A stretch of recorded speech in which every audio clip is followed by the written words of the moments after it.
He's becoming his father, Helen said in frustration as she watched her son walk off fuming. He'd been surly since he arrived, and nasty more a few times. That boy at the mall hadn't really done anything except bump into him accidentally. That remark of Helen's wasn't spiteful, just sad and unfortunately becoming true to those who knew Helen and Scott. Everyone knew why as well. Scott had spent his entire school year with his father. It had been a chance for his father's sake and Scott's. Helen had reservations, but she had agreed. Helen regretted her decision almost instantly the day Scott came home. Scott's father was a male chauvinist pig, bigot and macho to the extreme, and Scott in just a few short months was becoming a mirror image of that man. "I'm at a loss on what to do about it," Helen said as she turned away from the window to look at her mom. "Feminize him," Scott's grandmother said without a moment's hesitation. She said it so quickly she caught everyone off guard. "What?" Helen answered, not sure she just heard what she'd heard. Her mother, as sharp as she still was, often didn't have a clue on some things. Like most her age, she was stuck, at times, too far back in the past. This was one of those times. It was her brother she was referring to. When her brother started acting too macho around the girls, he wore a dress. Those short sessions in dresses had an amazing impact on Helen's brother as Helen remembered back to those times. John would go very quiet, pensive, withdrawn, and spend most of the time in his girl clothes sitting quietly on the porch. It was almost as if he liked it, but wouldn't admit it. Wasn't until years later that her brother did admit that he'd liked it. Only that was then. Different times, mother. You could do that sort of thing back then and get away with it. Try that now and they'd put you in jail for child abuse, Helen said, but added, as much as I liked the idea of it, and it did wonders for John as I remembered, it's just not practical anymore. Bunk. Trouble with people today is they try and outsmart themselves. All this psychological mumbo-jumbo has got you hoodwinked.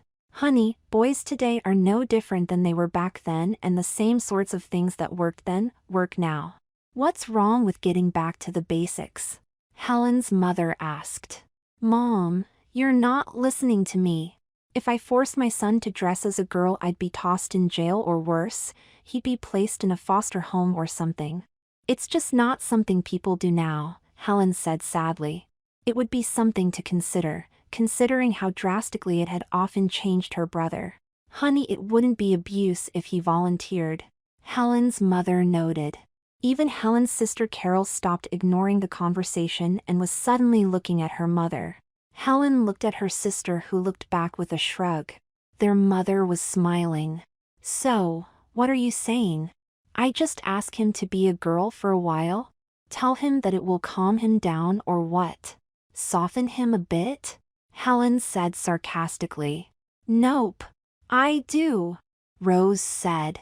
Won't work if you're the one doing it. It's got to be me. He'll do it for me. Mom? Your grandson is not going to run off and wear a dress even if you asked, Helen noted. Although Helen was almost sure that he might, given how he felt about his grandmother. Scott adored her and almost always did what she said. On this though, it still wouldn't be enough, not nearly enough. Not now, not ever. I'm guessing he would. Just depends on how he's asked. Might even risk putting a little money down on a bet. Didn't spend all of these years growing old without picking up a little smarts along the way, Rose noted with that smile Helen had come to know. It was a devious kind of smile, devilish even, and, growing up, you only hoped you were not on the receiving end of whatever was behind that smile when it came. And how would you do that? Helen asked, knowing there was already the workings of a plan behind that grin. She never bet when her mother suggested betting. Helen's mother leaned in closer and began to speak in a lowered voice. Scott, still outside mopping, heard the laughter from the kitchen as he sat on the swing he'd known since he was little. His grandfather had built it to last 2 lifetimes. Scott had no idea why the women were laughing, and at the moment he could care less. His father, Scott decided, was right about women. Scott spent yesterday angry and woke just as angry and was still a bit surly. He had wanted to spend summer with his father, only his mother had said no. Summer would have meant more pizza dinners, even a little taste of beer. Scott liked the idea of taking a shower whenever it suited him and sitting around in his underwear. A truly masculine environment, and now it was gone. Instead, he was smack dab in the middle of women again. Daily baths, clean fingernails, ears, and clean. The sissy scene was what his father had called Scott's life with his mother, grandmother, aunt, and cousins. All females, and his father had teased him some over living in a house full of doilies and frills. Scott wasn't going to give in on this. His mother could keep him here, but he didn't have to like it, he decided. Only something was wrong when Scott came in from the backyard. It was his mother's face that made his heart jump when he shuffled into the kitchen on his way to his room. Something was wrong with his grandmother, his mother said before he could ask. They were taking her to the doctors. Scott had to stay with Sandy and Debbie only because the old Chevy truck wouldn't hold more than 3 people. His mother's car had a flat with no spare of all things. As it happens though, the tire was fine but would need air again. His aunt's car wasn't running either at the moment. Needed a battery, his aunt said, and that too was a fib. Scott didn't have any choice but to stay back. His grandmother had fainted, his mother noted, or seemed to, and both women went into a panic as they tried convincing their mother to go with them to the hospital. She resisted their attempts, but she also looked so frail to Scott. Scott was the one that talked her into going with them as he helped her into the old truck. Scott had stood by the sidewalk, on the verge of tears, as they drove off. Scott was worried sick the whole time they were gone. He dreaded what they might find when the truck pulled back home again. His heart was in his throat when his aunt and mom eased grandmother out of the truck. The women were on either side of her as they walked up the driveway supporting his grandmother. She looked so old, so frail, nearly white, and didn't seem to recognize him when he rushed up to help. "What is it? What happened?" Scott asked, wishing with all of his might that it was nothing. A bad meal or something simple. Something she would recover from, and by tomorrow she would be her old lovable self again. "What in heaven's name are you doing in pants, young lady, and my stars? Who cut your hair?" Scott's grandmother yelled as he neared. Scott stopped dead in his tracks. "Young lady? Pants? Hair? What was she talking about?" Scott looked at his mother in a confused, questioning way. "Honey, let us get her settled and I'll explain then. Just go wait in the kitchen so she doesn't get any more agitated," Helen said to her son with a knowing sort of nod. Obviously his mother knew what was going on. Scott did as he was told. Scott peeked around the kitchen waiting for his mother to appear after they'd taken his grandmother to her room. Scott was almost on the verge of tears again, worried that his grandmother might be truly sick, or worse. His grandmother and he were close. Very close. The 2 girls, Scott's cousins, followed the women into the bedroom, leaving Scott alone and waiting in that agony of unknown. It was 15 minutes before his mother came into the kitchen. It was her face that made Scott want to cry and beg for his grandmother to please get better. "What?" Scott asked with a great sense of dread. "Dementia, honey. Senile dementia most likely, or that's what the doctor suspects. That's a kind of mental deterioration. Sometimes typical of people her age. Although the doctor thinks it's slight though, and he's not sure permanent. He thinks she might have even had a very minor stroke. They can't tell because it was so slight, but she may be confused and disoriented for a while. She refused to stay overnight, so the doctor is going to stop by and check on her. That outburst, about you, wasn't about you, sweetheart." Her frustration in the driveway and again in the living room was because she thought you were me, believe it or not. Me, back when I was a little girl, I would sometimes sneak into my brother's jeans to meet and play with the other girls. We liked playing on the sawdust mound out behind the old mill. Mom never allowed me or my sister to wear pants back then. And I'd cut my own hair once.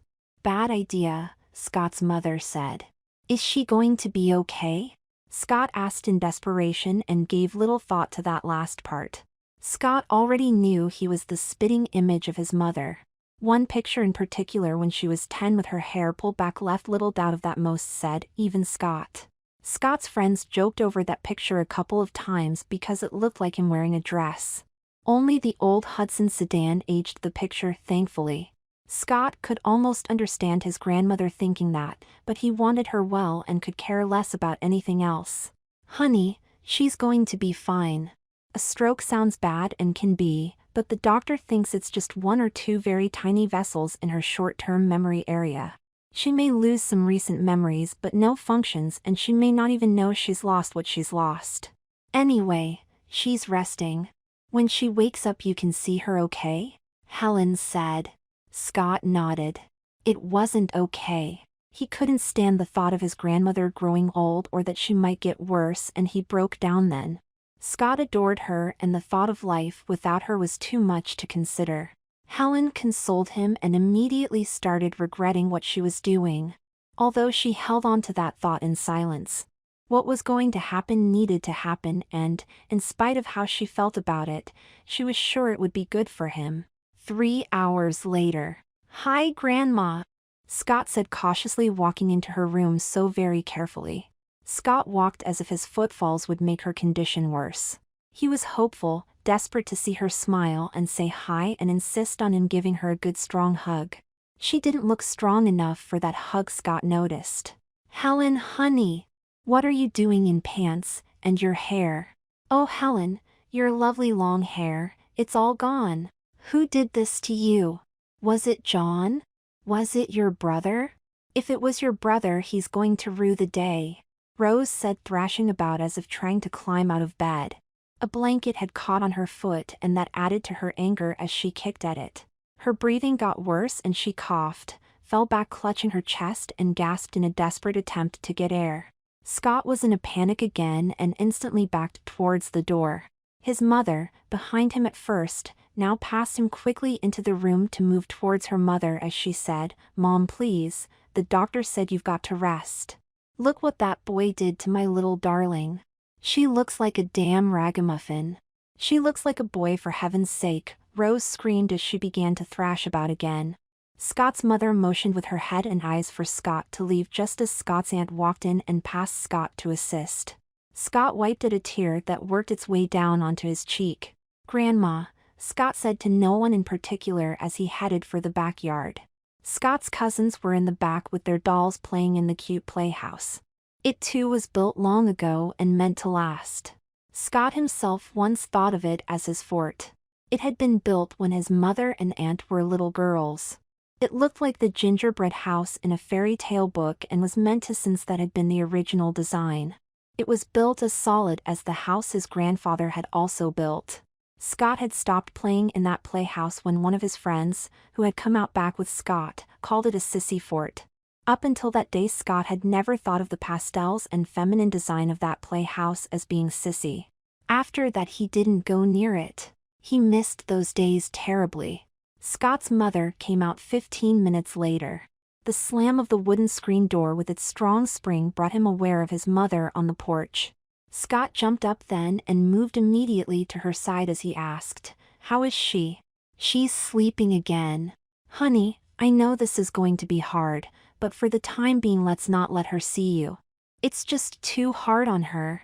As funny as it seems, she really thinks she's seeing me, and it's about when I was 8 or 10. Like in that picture of you? Scott noted.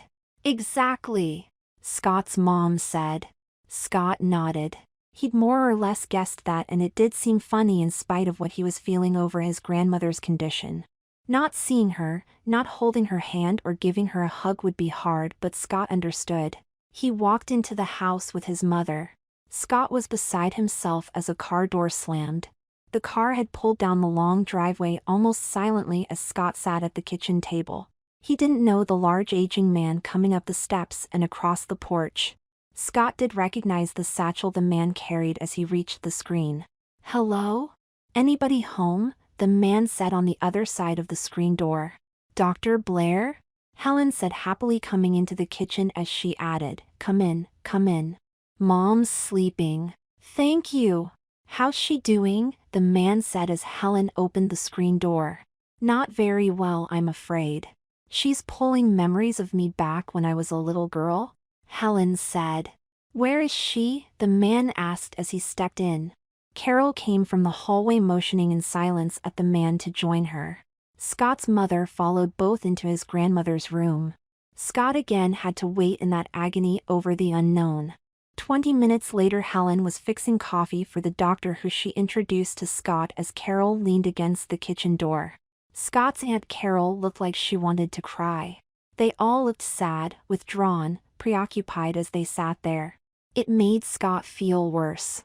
"So is this our young man then?" the man asked and added, "Scott? Scott, right?" "Yes, this is Scott," Helen said. "How are you, young man?" the doctor said after his mother introduced him. He extended his hand for Scott's. Scott gave him a cordial handshake, said fine, and went silent again, fearing the worst. "Well, it is too bad he's not a girl. No offense, son, just saying is all. Would make this a whole lot easier," the doctor said as he gulped his coffee down. "Anyway, got to run. I've got another patient a few miles from here. You've got my number. I don't sleep much anymore myself, so don't hesitate to call if she gets any worse. Those pills should keep her down and quiet for a few hours more." "Yep, as bad as it might be, if he was a girl it would make this a whole lot easier. Hate medicating her like that," the doctor said as he stood. Carol nodded, as did Helen, but no one looked at Scott. Carol nodded and moved to the door to walk the doctor to his car. She also mentioned, almost too quiet for Scott to hear, that it would better if she wasn't there so he and his mother could talk. Scott had no idea what that meant and thought the worse as his mother hugged herself before saying, "Honey, this is going to be a little difficult." Scott sat upright but felt the dread fill him as he did so. Something was wrong and his mother wanted to tell him alone and was having difficulty. It meant the worst and Scott fought back the tears welling up again. "Is she going to be okay?" Scott asked, not waiting for his mother to find a way to explain whatever it was she was struggling with. Scott wanted to know that worst part first. "Honey, that's just it. We think she can be all right, that is. The doctor believes she could be just fine. He's pretty sure now it was a very minor stroke, but the kind most people can easily recover from. The thing is, at least until that part of her brain heals itself, she's going to be about like she is. Trouble is she's sort of locked into the past right now. The really odd part is it's all about you. As far as you are concerned, she really thinks you're me. Don't ask me why, but she does. Trouble with that is it's got her angry because she thinks you are suddenly a tomboy. I mean you as me, that is," Scott's mother said with a shrug. Scott felt the relief wash over him that it wasn't life-threatening.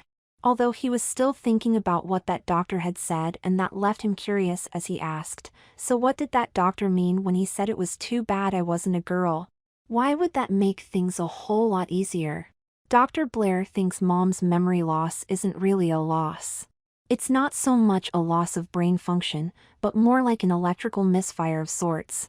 Some of her is in today's time and some of her is back when I was a girl. Like I said, that's why she keeps thinking you are me. Anyway, Dr. Blair thinks she's only lost a few connections between those times and now. Dr. Blair also believes that if she wasn't so agitated she might make those connections again. Trouble is, when she sees you as you and not me but thinking it's me, her blood pressure goes up and that's causing this to get worse. Dr. Blair thinks that if you were me, a pretend me obviously, she'd calm down a lot and function almost normally. He called it a kind of psychodrama association therapy. Not really sure what that means, but they use it a lot for dementia and stroke patients. If a person in your grandmother's condition can have a spark of reality during these fantasies, they seem to recover faster and almost completely, his mother said. Scott had listened intently. At first he was hoping he could help, then began to realize he might even be the key to his grandmother getting better. Although in thinking those thoughts it suddenly struck him on what the doctor had really said. Then it struck him on what his mother had just added. There was no way. And yet. You mean that grandmother would get better if I pretended, you know, to be a girl? Scott asked, feeling his throat tighten. His voice had climbed almost an octave. Yes and obviously no. Honey, relax. That was only the doctor talking. A suggestion at best. A silly suggestion if you want my opinion. Look, your grandmother thinks you are me, but that doesn't mean you'd have to be. Trust me, I've already said no to that. Your grandmother will just have to get past this on her own. Sweetie, do you seriously think I'd ask you to dress up as a girl? Helen said, looking surprised, then hurt. Scott passed his aunt coming into the house after seeing the doctor off. She'd gone directly into his grandmother's room as Scott sat on the porch once again. He was relieved that his mother hadn't taken that girl thing any further than she had. He was also beside himself as he considered it. She's crying for you again, Carol said as she came into the kitchen. That statement from Carol and its urgency didn't give Scott a chance to think much on it as he began to worry again over his grandmother. Scott felt another slight bit of relief over what his mother had said about being against such a notion, and yet he felt guilty as well now. I'll be right there, Helen said. No, not you, Helen. Not the adult Helen. She wants her little girl Helen. She keeps insisting on seeing you as a little girl again. Wants to know why she can't see you, Carol said, holding her hand up to stop Helen from moving past the kitchen. Carol wiped her eyes with a used Kleenex she had in her hand. I thought those pills were going to help her relax. Helen asked of her sister. I thought so too. Supposed to, but I think she's just too agitated. She can't understand why she can't see her daughter. I'm going to give her another pill, although I'm worried about her blood pressure. Did you explain to Scott what the doctor said? Carol asked. Yes. Out of the question obviously, but yes, I did, Helen said, sitting back down in frustration. Didn't think he'd do it? Carol said in frustration while looking at Scott.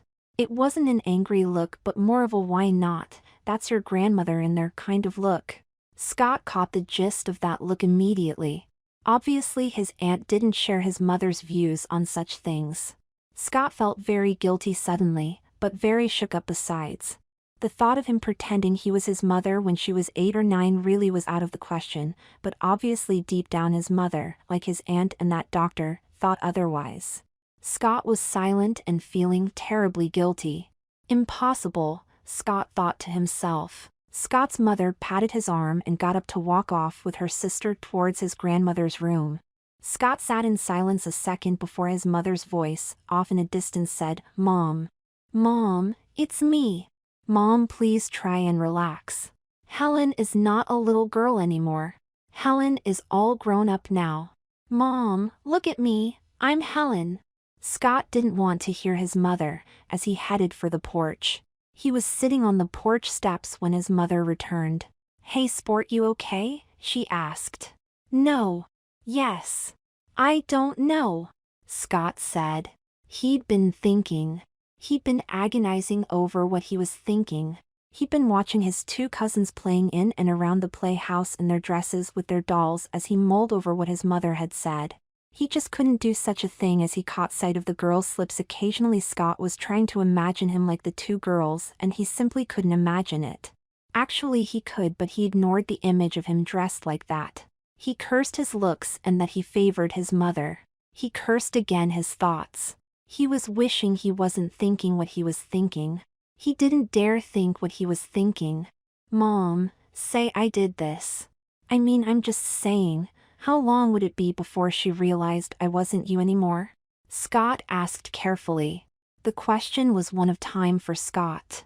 He was really asking how long he'd have to pretend to be a girl. Did what? Helen asked with a confused look on her face. If I was you, you know, a pretend you, how long would it before I didn't have to be you any longer? Scott asked in frustration. He didn't want to have this conversation.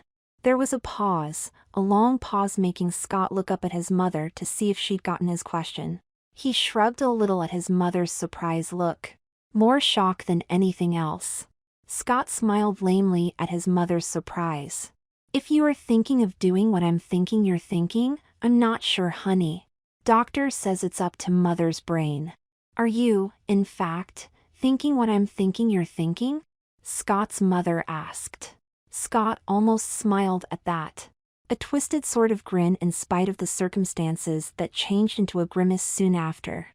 Sounded like a kind of joke, like who's on first with who being a name as his mother said it. It wasn't a joke, of course, because he was actually thinking of what she was thinking. No. Yes. Maybe. Mom, I don't know.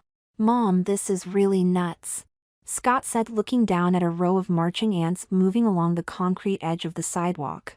Honey, I told you, you don't have to do it. It is silly. We can just weather this storm if necessary, Helen said with her fingers crossed behind her.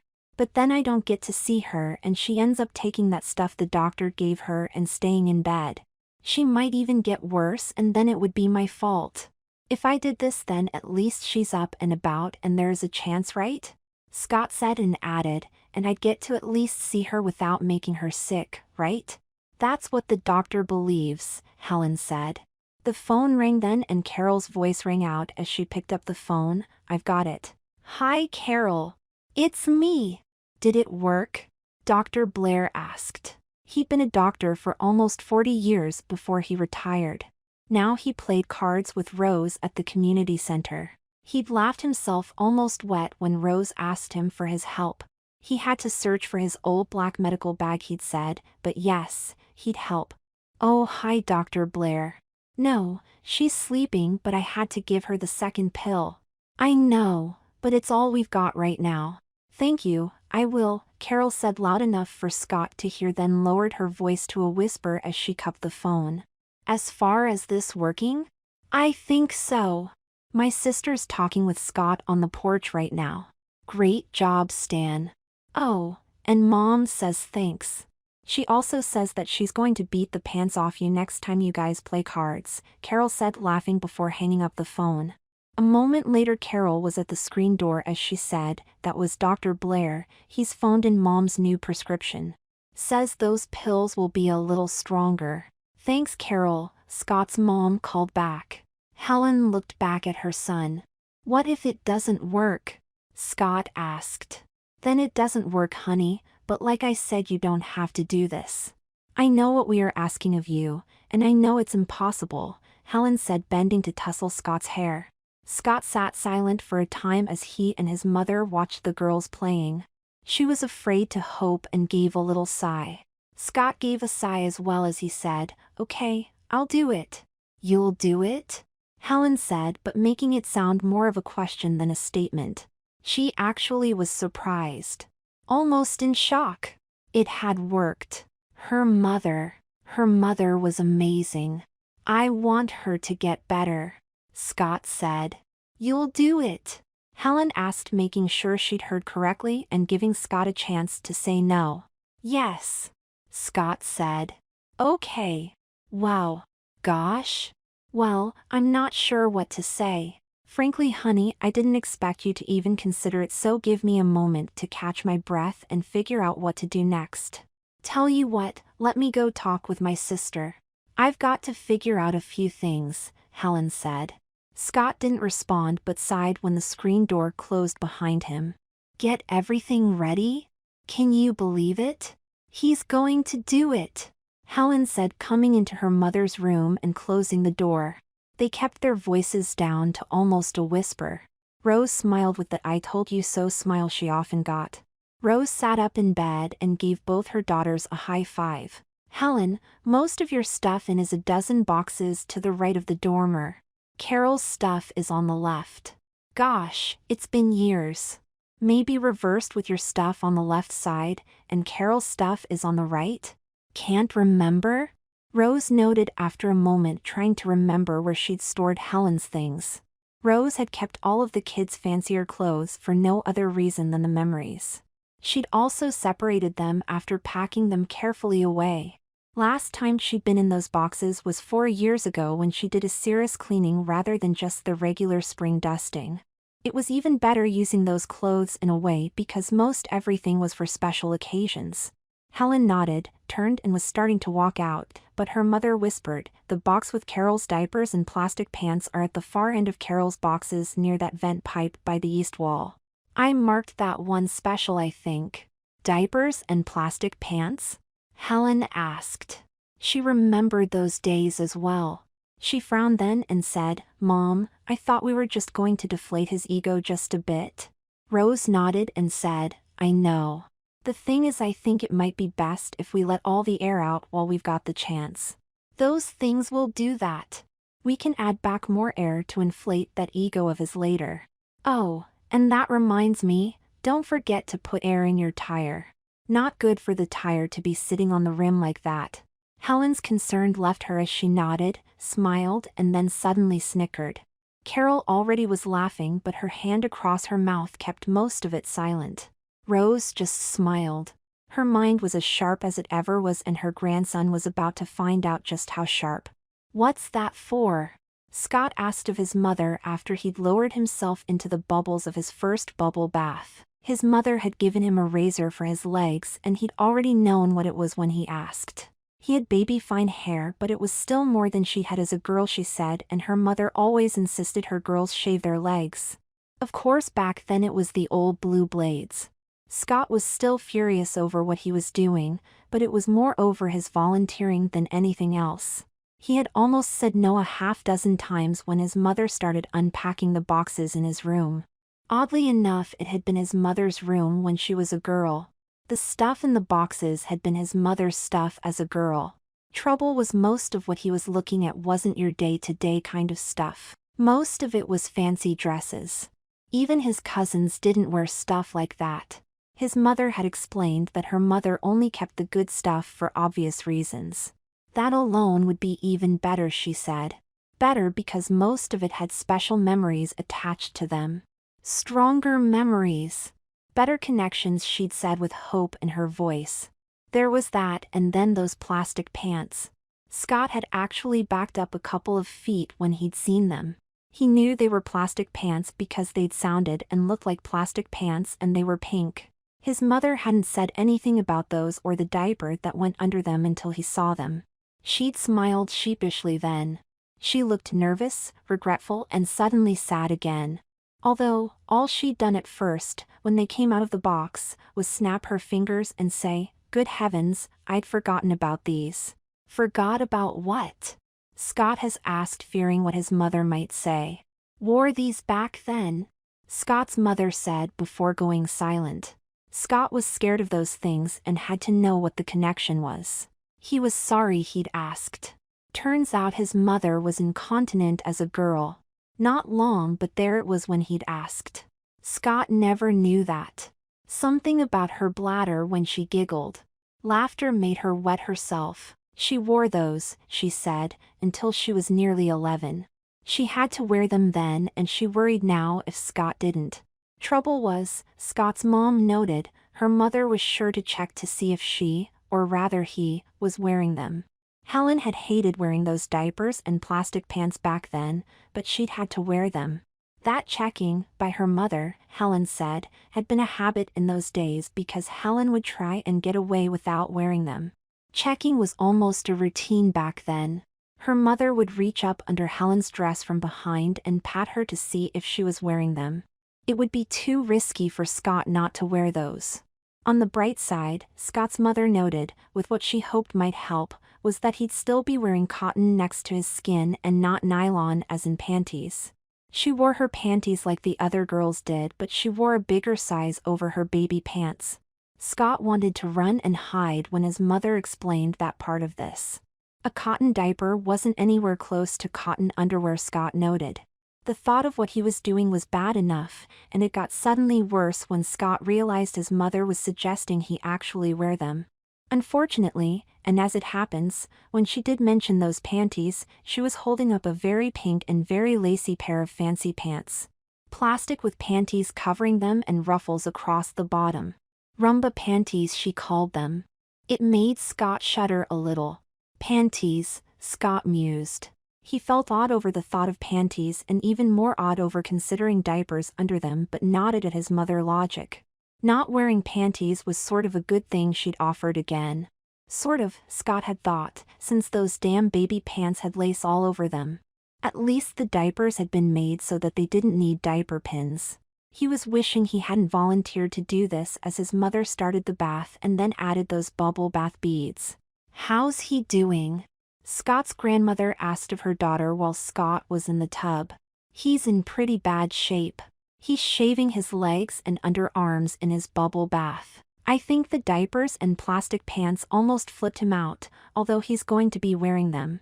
I told him you sometimes reached under the dress from behind to check and make sure I was wearing them, Helen said, laughing. Then I'll make sure and do that, Rose said, and added with a laugh, actually, by the time I'm better he might not want to be a boy anymore. Mother, Helen said in shock. Just kidding. A few weeks tops. Just long enough for him to get an appreciation for his feminine side and get him back on track, Rose said as she slipped her robe on. Meanwhile, Carol was in the girls' room talking with both of them. That talk with the girls took a bit to get them to stop giggling, and she wasn't sure they wouldn't later, but they promised not to laugh, or at least try not to. Carol doubted that they'd keep that promise, but it was the best she could hope for since she was going to have as much trouble as they would. She'd remembered her brother sitting at her table having tea with her, Helen, and their dolls. She'd laughed then as well. Scott was angry, but not nearly as angry as he had been. The mixture of his hot bubble bath and the task of laying there up to his chin in the feminine water shaving his legs took some of his anger away.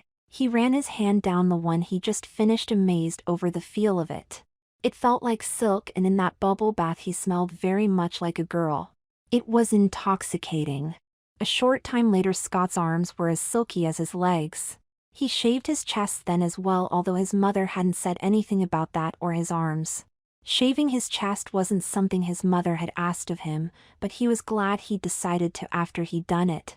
It felt as silky as his arms and legs did. Scott finished his bath with a quick shower to wash off any remaining hair. Which dress you putting him into?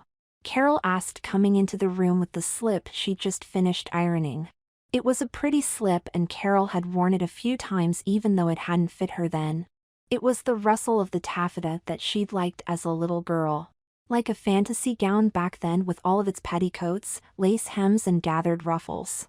I'm thinking on the pastel yellow first. Those pinks and lavenders may be a bit much for him right now. Too feminine, Helen said as she tugged the dress from the oak chest. And that's not? Carol smiled, looking at the feminine ruffles and ribbons on the yellow dress as it opened like a flower. Not as bad as the rest, Helen said. Carol shrugged. She was looking at a memory. Carol hadn't started playing the piano until Helen had done her first recital. That dress was one of the reasons Carol wanted to take piano as well. It was so pretty and flared so wonderfully when Helen sat on the bench. Helen was the envy of all of the girls back then. Taffeta, organza, and chiffon. He's going to faint dead away with these things on, Carol said, hanging the slip on the closet door. I know one thing for sure, Helen said before pausing. What? Carol asked when Helen didn't finish. He's going to be in serious touch with his feminine side a few minutes from now, Helen said with a light snort that matched her sister's a second later. Oh, what about his shoes? Carol asked. I've got tissue. Thank heavens you had father's feet, Helen said of her sister's shoe size. Don't remind me, Carol said. She'd been awkward because of her large feet, although it was a blessing now as much as back then because it was her shoes her brother often wore with Helen's dresses. Hey, are you ready? Helen asked of Scott from the other side of the door of the bathroom. Almost, Scott said, jumping a little. He was at the counter adding the powder his mother had said to use. The light flowery smell was so soothing. Soothing, and he couldn't get past how silky smooth his legs felt when he brought them together.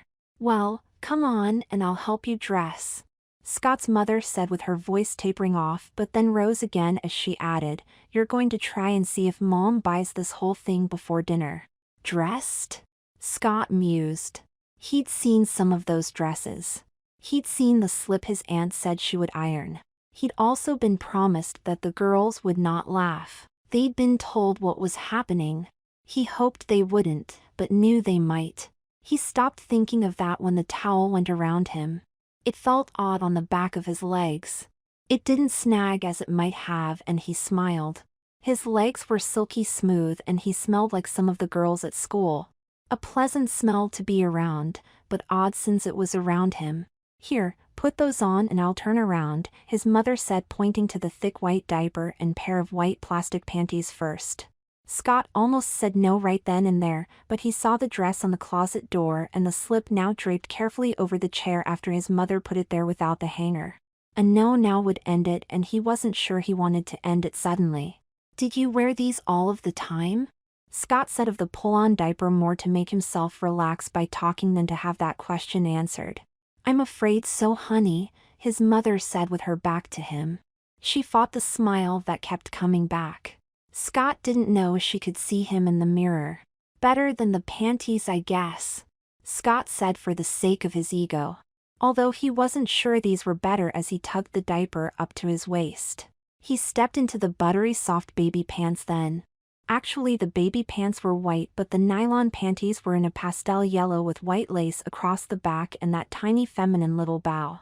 Inside the baby pants was a tag that read, Gerber. He had those in place before he said, okay, ready I guess.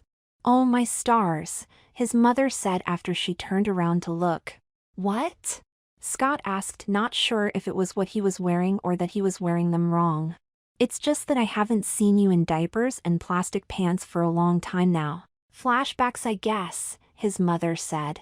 Man, I hope I was never in baby pants like these, Scott said as his mother handed him the ruffled panties. Of course not, Helen said. He didn't have to know about those times. He was far too little back then to care. And if you say another word about them, it's the last time, Scott said, but with a half grin on his face.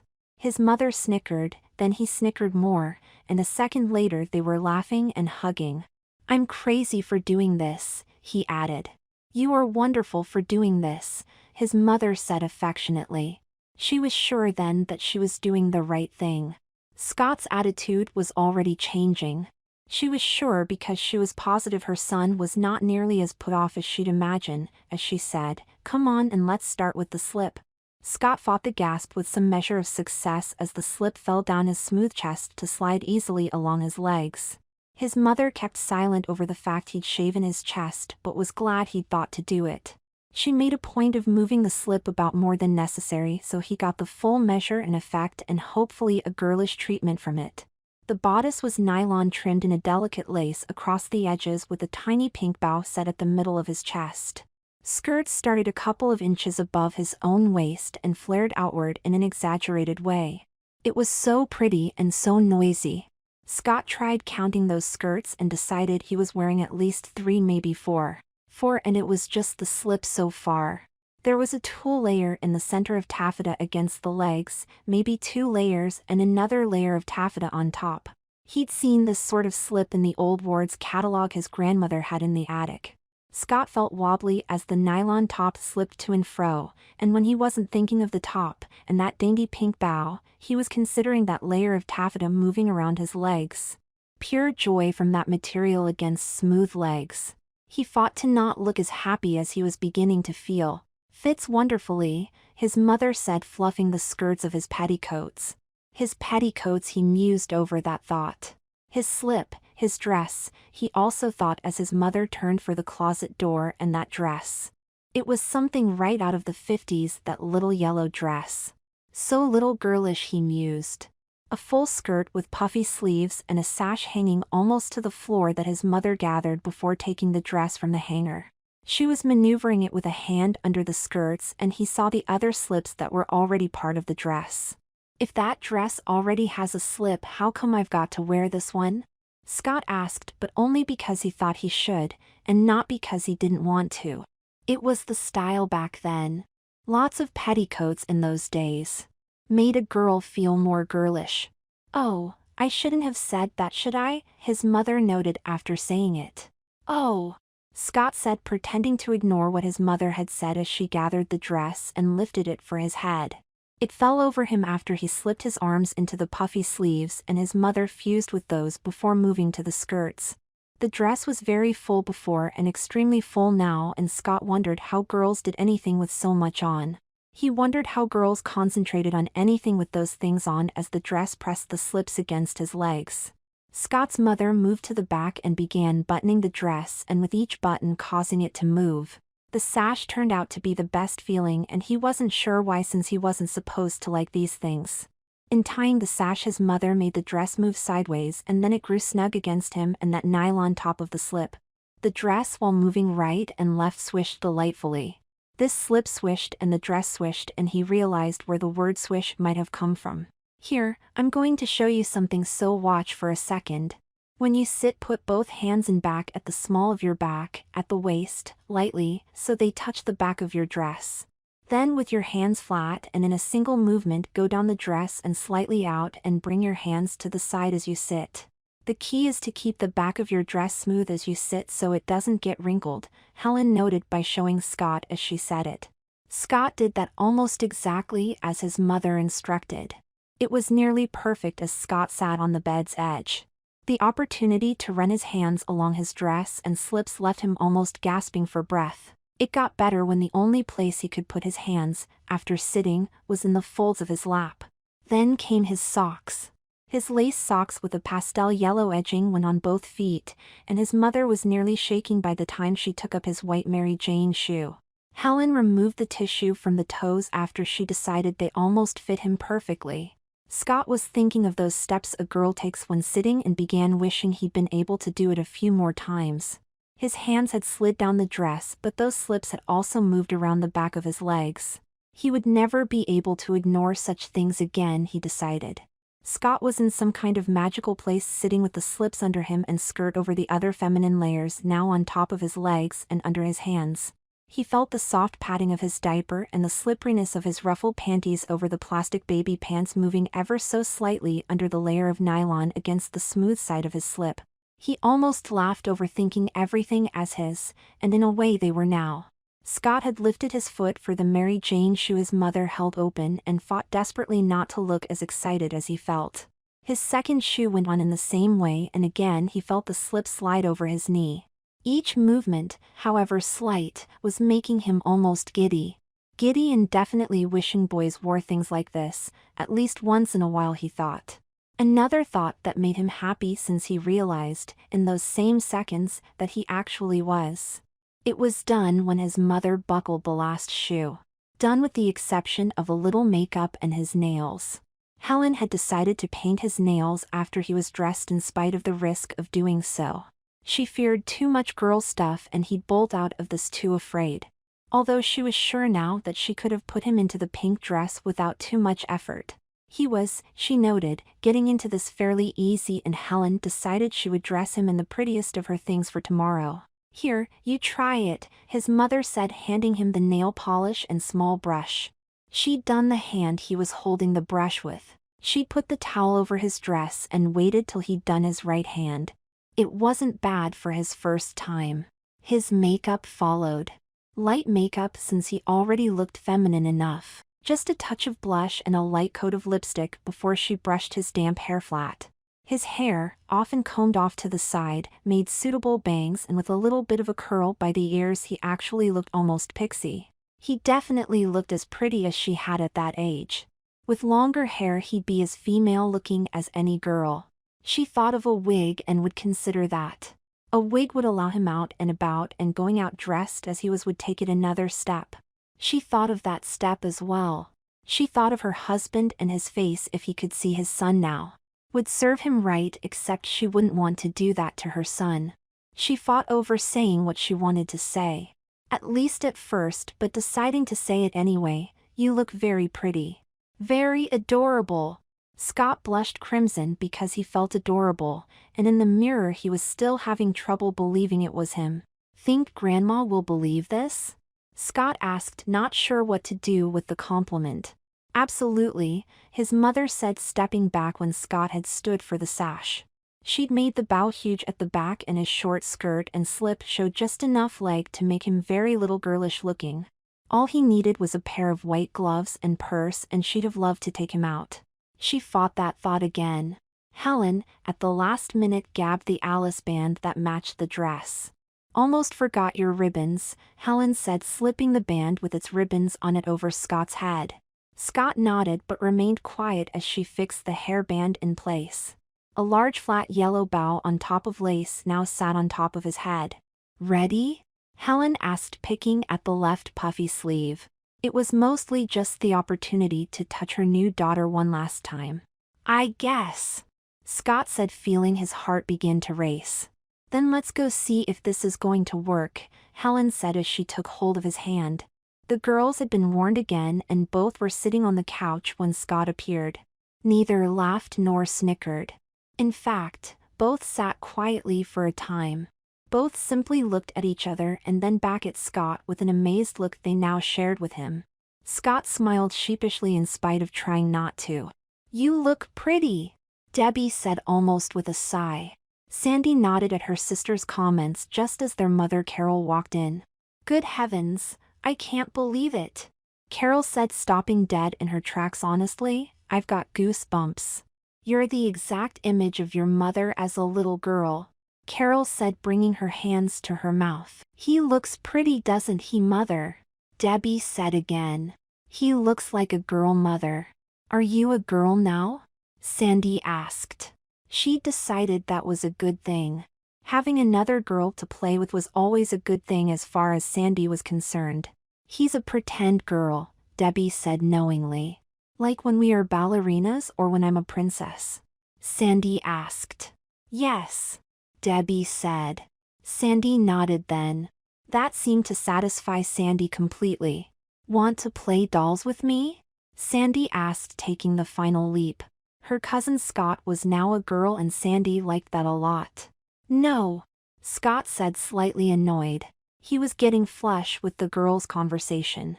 He wasn't a damn girl at all. He was just pretending for his grandmother's sake, was what he wanted to say.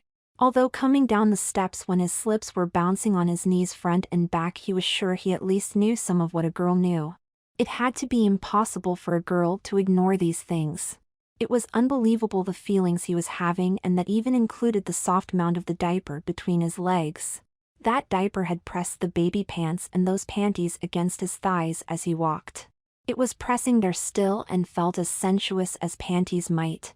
That bit of lace on the baby pants tickled the sensitive part at the back of his leg slightly. "Ready?" Helen asked. "It can't help but work," Carol said happily. Scott nodded. His mouth was dry. "Mom, you awake?" Helen asked as she pushed Rose's door open after a single knock. "Who's that?" Rose said, sounding groggy. "It's Helen, your daughter. I've put her into a dress again. She wants to see you and apologize for wearing pants," Helen said, tugging on Scott's hand to urge him into the room. "Well now, look at you. Now that's better. Much better. You gave me such a turn. I should tan your fanny running around looking like a damn boy. And look at your hair. It's going to take weeks to grow out. How come that dress isn't as fluffy as it should be? When was the last time I starched your petticoats?" Rose asked. Scott shrugged over the question. "I'm sorry for wearing pants and cutting my hair, Mom," Scott said after his mother suggested it. His mother and aunt had remained by the door, leaving him almost alone with his grandmother. He felt very self-conscious, but it looked like she was buying the whole thing, and that was a good thing. He felt the hand then. That hand had eased up on him from the side, hidden by his slips and skirt. It brushed against his leg just before it rested on his baby pants. His mother had been right about her possibly doing that, Scott thought. Scott flushed crimson as she patted the panties and plastic pants over the diaper before bringing her hand out again. "Good girl. You're still dry. Don't forget to go potty if you feel the urge," his grandmother said. His mother and aunt almost lost it then, which almost made Rose almost lose it. Rose coughed to cover the near burst of laughter and added, "Come on, let's go make some tea and sit on the porch. I feel like a damn invalid laying here for no good reason." His grandmother sat up, then stood and slipped her robe on before taking Scott's hand. She led him past the two women who remained back, covering their mouths to stifle the snickers that came out when Scott was gone. Scott was just getting into a white crisp pinafore that now hung in the pantry, all of a sudden, when the women were ready to return. Their mom was putting water in the teapot as she said to Scott, "Get the tea bags, honey." Scott fetched the tea bags, then put lemon cookies on a small platter and set up 6 cups on the large silver tray. The girls were delighted over the thought of tea and moved about excitedly before the pot whistled. "Take the tray, Helen," Rose said to her nephew. The front porch was classic in design but had been screened in some years before. The slight breeze from the north was always cooler than from the south, but pleasant. The girls sat after the large wicker chairs were circled around the matching table that Scott sat the tray on. He had his back to the girls and hoped they didn't see his ruffled panties. It wasn't that they had seen them because they already knew what Scott would be wearing. Although Sandy at every opportunity was bending down to actually see if he was wearing a baby's diaper, and she did smile then. "Go ahead and serve, sweetheart," his grandmother said, picking up napkins that she handed to the girls and women. Scott wanted to sit, but that wasn't going to happen as he handed a cup and saucer to everyone before pouring hot water over their tea bags. The 2 girls already had cookies on their saucers. "I'll fix yours, Helen," his mother said as she nodded for Scott to sit. Scott moved to his chair and started to sit before remembering what he'd done upstairs. It was nearly a perfect maneuver again as Scott brought his dress and slips against his legs before lowering himself onto the wicker chair. His skirts and slips filled the chair fully as he forced his knees together. That pushed on his diaper and baby pants, making him want to groan a little at what it was doing to him. His mother handed him his cup and saucer, then poured hot water over his tea bag while his grandmother added a napkin. "There now," his grandmother said with a great deal of satisfaction as she lifted her tea. She looked at her real daughter Helen with a wry sort of smile. That smile that said, "I told you so." Scott missed it thankfully as he sipped at his own cup. The sun was setting and the corn across the road took on a surrealistic appearance in color. Scott smiled when he brought the napkin up to dab his mouth. None of the women missed how delicate he dabbed at those lips or how sweet he looked sipping tea with his pinky out. Scott felt giddy and guilty over his thoughts. He hoped this would help his grandmother, but also hoped it wasn't going to be any time too soon. He'd counted 11 dresses with the one he was wearing, which was the most simple if you could call it that. He was hoping to wear them all before this ended. He needn't have worried if he'd been able to read his grandmother's thoughts. By tomorrow and a call to Anne, her neighbor, she'd have plenty of things for Scott to wear.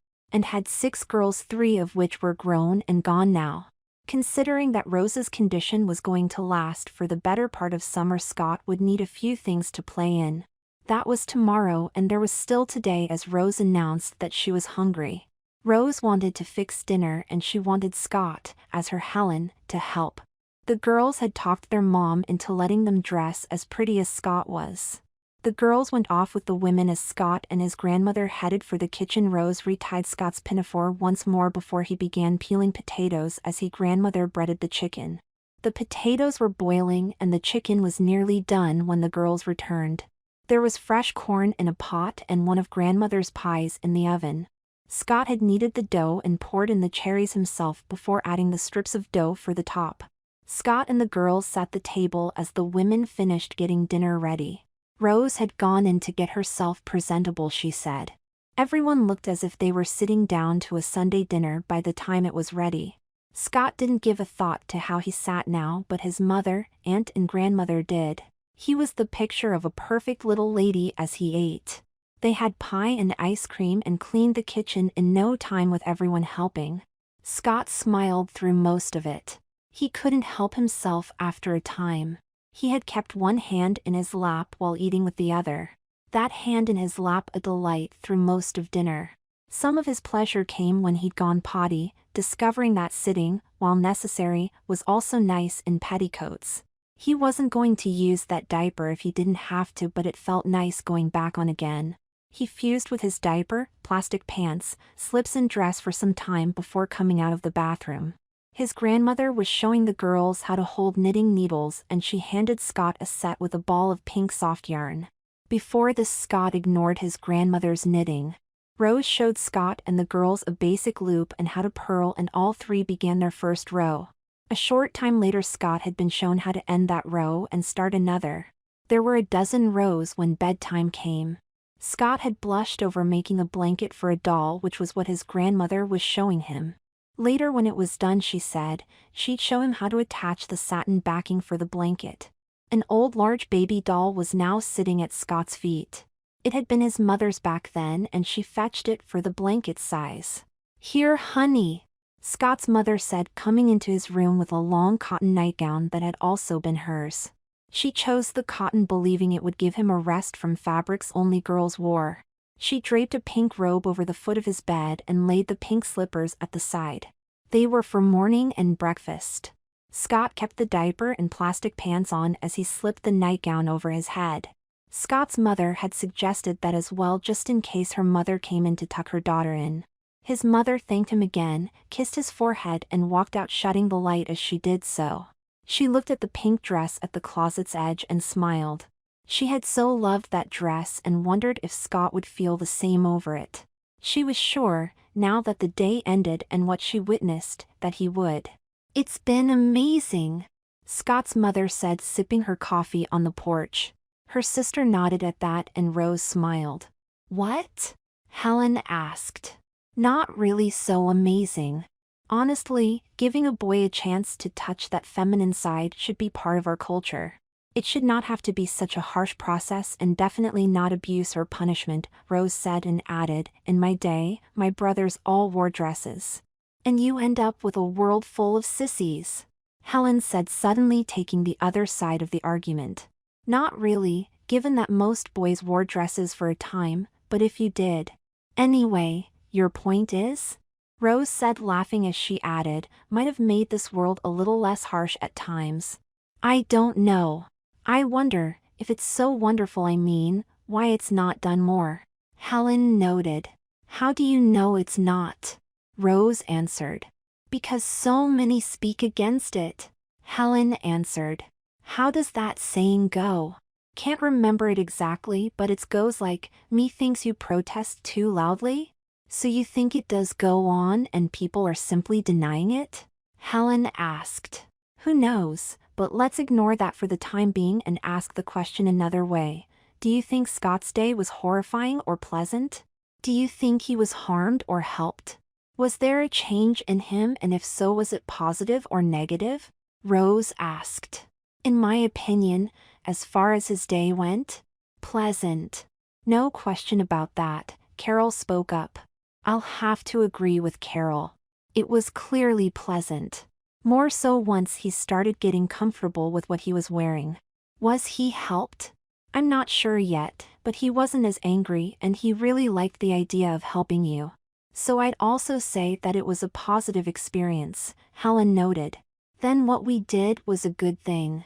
What we continue doing will be a good thing, but only up to a point," Rose said. "How so?" Helen asked, now suddenly concerned. "Teaching him to be more like a girl is one thing. Teaching him to be a girl quite another," Rose said and added, "We're teaching him to get in touch with his feminine side. I don't want my grandson growing up a girl. But what if he ends up wanting to cross-dress because of this?" Helen asked. "Then I would be the first to fashion his clothes and help him do so," Rose said. "But isn't that teaching him to be a girl?" Helen asked. "Nope. It's teaching him to be more feminine once in a while," Rose said. "Mom, you've lost me?" Helen said. "Okay, take your brother. How many times did he end up in dresses?" Rose asked. "Lots," Helen said to Carol's nod. "Yet he's raising 2 healthy boys, works hard, goes to church, good husband. All in all a well-rounded man, even if I do say so myself," Rose said. "Who likes wearing women's clothes even to this day?" Helen noted sarcastically. "Who loves wearing women's clothes even to this day?" "Almost as much, he's told me, as he did growing up," Rose noted. "What? You knew he liked it?" Helen asked in surprise. "Of course. Good heavens, why is it that people think that their parents are dumber than they are?" Rose said, laughing. "So if he liked it, how come you made it punishment? Doesn't that sort of defeat the purpose of doing it?" Carol asked before Helen could. "Because it was the only way to get him into those things without risking damaging his ego." If he had to wear them because of something he did, then it wasn't his fault, so there wasn't any guilt on his part, Rose added. So when did you discover that moment when he liked it? Helen asked. Very first time. It was his eyes when he ran his hands down his dress, Rose said, and added, it's like your grandmother once said. Worst thing they ever did was take dresses off boys. What? Helen asked. Dresses. Like I said, most boys wore dresses in her day. Wasn't an accident that women kept their sons in skirts. Gave the boys a chance to round themselves out before they became men. Got to hang around the girl folk a bit longer before running off with the men folk. Made sure they had a little bit of that feminine before they had to be so damn macho, Rose noted with a chuckle. What about Dad? Helen asked and added, he never was in dresses. Sweetheart, those pictures you thought were a cousin. Those ones that your father said were of Alice? Well, guess who Alice really was? Rose said, snorting into her coffee before sipping. She sipped as Helen stood there wondering what to do with the information before Rose suddenly slapped her leg and said, well, it's time to go kiss my little sweetheart goodnight. Scott meanwhile had slipped out of bed to switch nightgowns for the old-style baby doll folded nearly on a chair. His mother had decided on the cotton, but Scott had decided on the 2 layers of nylon and those bloomer-style panties to wear over his diaper and baby pants. He had just made it back into bed when his grandmother knocked once as the doorknob turned. Hello, precious, Rose said, coming into the room. Scott drew the covers up slightly, hoping the puffy sleeves of his nightgown didn't show, but knew they did. Hi, Mom, Scott said, feeling odd calling his grandmother Mom again. And how was your day? Gave you quite a start with my addled brain, didn't I? Rose said. Yes, ma'am, Scott said. Well, I'm much better, and thank you for wearing such a pretty dress for me, Rose said. You're welcome, Scott noted. Sometimes it can be very hard being a girl, can't it? Rose noted. Yes, ma'am, Scott said, almost laughing. His grandmother had no idea just how hard it could be. Although when we wear such pretty things it does make a difference, doesn't it? Rose noted as she sat on the bed's edge.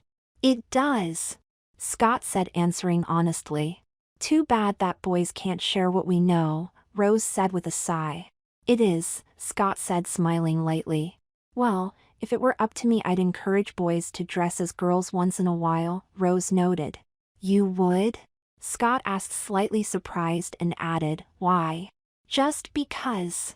For the same reasons you sometimes enjoy wearing pants and being rough and tumble. I'll bet boys would like to be a little sugar and spice on occasion. Don't you think? Rose asked. Sure. I mean, I guess so, Scott said. Well, keep that thought. Anyway, you need to get some sleep. I just wanted to thank you for being grandmother's little girl today, Rose said. Grandmother? Scott asked over the reference. She should have said mother's little girl.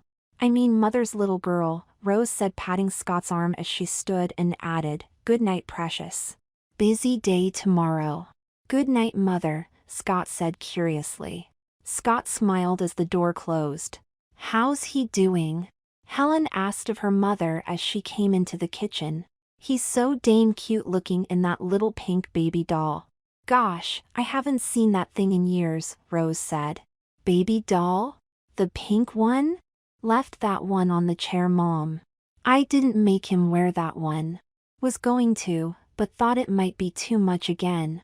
I put him into a floor-length cotton nightgown, Helen said, confused. Interesting, Rose said. Are you telling me he changed? Helen asked. Yes, honey, I suppose I am. Actually, I think my grandson has changed a lot more than just his nightgown, Grandma said with a wry smile on her face.